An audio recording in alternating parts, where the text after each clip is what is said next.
Hey guys, Portia here, and today I want to try something. I came across this vintage bear pattern on somag.co.uk. It's a free pattern. I thought it was really pretty, and the thing about it is it has a lot of parts to it, and I'm not the best at cutting out patterns, especially when you have to duplicate the same one and different things like that. I'm just not good at that. So I wanted to make it, but because of all the pieces, I was a little bit intimidated. So I thought this would be a really good job for my Cricut Maker. I already have my fabric mat. I have the rotary blade. I have some really pretty fabric that I picked up on sale from Joann's over the holiday. So I thought this would be a great opportunity to use it.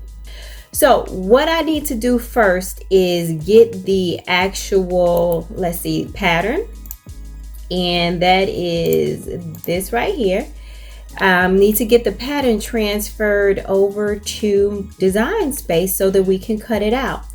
So what I want to do is, I've already done that, but I want to show you guys how I did it. So this page 17 through 19 is the actual bear. So I did go ahead and print this out for measurement purposes. And let's take, okay, so what we need to do is get each piece, and it's actually 10 pieces to our bear here. We need to get each piece transferred over into Design Space. So what I am going to do is use my snipping tool to go ahead and snip out a section. And then we'll just say save as, and we'll just call this number 1. Okay, great. So the next thing that I did was go over to Clipping Magic, and Clipping Magic just removes backgrounds. This is an app that we've had for years, and I love it. You can use any background removing tool that you like, but I like this one because I've been using it for a while and it creates clean images for me. And what I'm going to do is just go ahead and upload that into my Clipping Magic. And I want to keep all of this, and I don't need this. So now we have the full ear. Oops, let's get these pieces too. Okay, great. So now we have the full shape of the ear, and this is what I want to keep. I'm going to go ahead and download that. And then from here, we're going to go ahead and move on over to Design Space. Like I told you, I already did this, but for the purpose of the video, I just want to show you how I did it. So we're going to move all these pieces over, and I'm going to go ahead and hit upload the image that I just cut the background out for.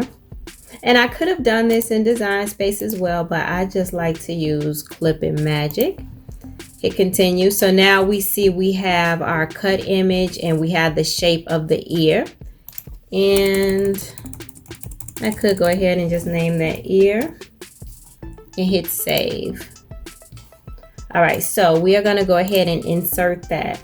So now we have the one shape of the ear. Now, according to the directions on the website, we needed, let's see, we needed 4 ears. So I'm going to go ahead and duplicate that 4 times. 1, 2, 3, 4.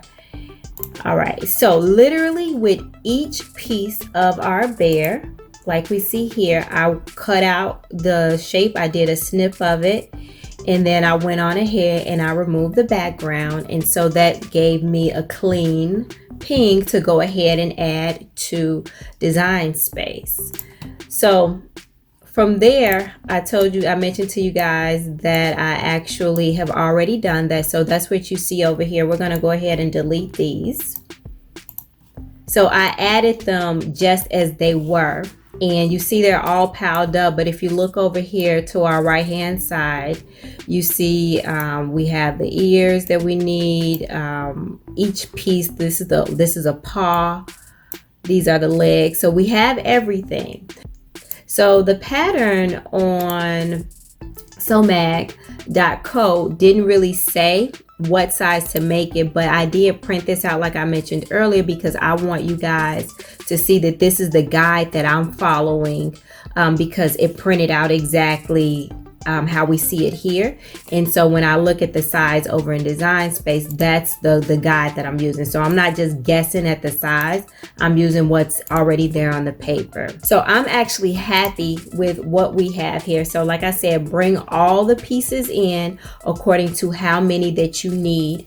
And then what you do is you just send it over to your maker so that you can cut it. So what I'm going to do is I'm going to add the fleece to the mat, and then I will show you guys all the cut pieces. Okay guys, there's actually one thing I forgot to tell you guys. Before you send it to the mat, you'll want to go ahead and do a test piece.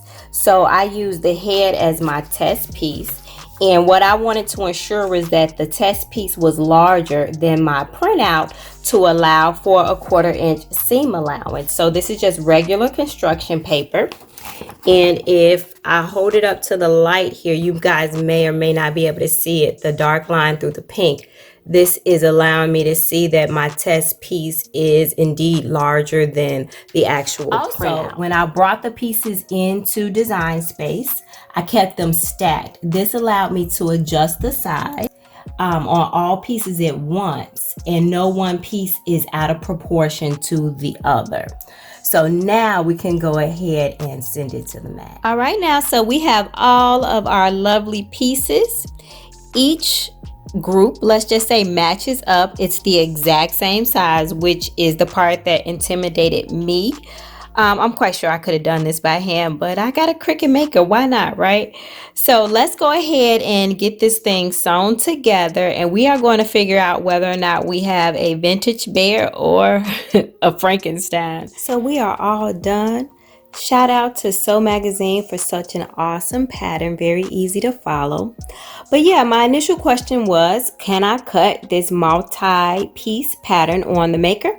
The answer is absolutely, especially as long as they all fit on your mat. But at the end of the day, I'm very happy with the way my bear came out. So the proportions stayed in proportion. The seam allowance was awesome. I did have at least a 1/4 inch, in some cases a little bit more. I did go ahead and add a little choker because I like to add bling wherever I can. So my vintage bear does not look like Frankenstein. I was totally worried about that, and this is something I absolutely will try again. But yeah guys, that's all I have for you today. If you got any questions, concerns, emotional outbursts, let me know, and go ahead and subscribe to Color Me Portia. But until next time, peace.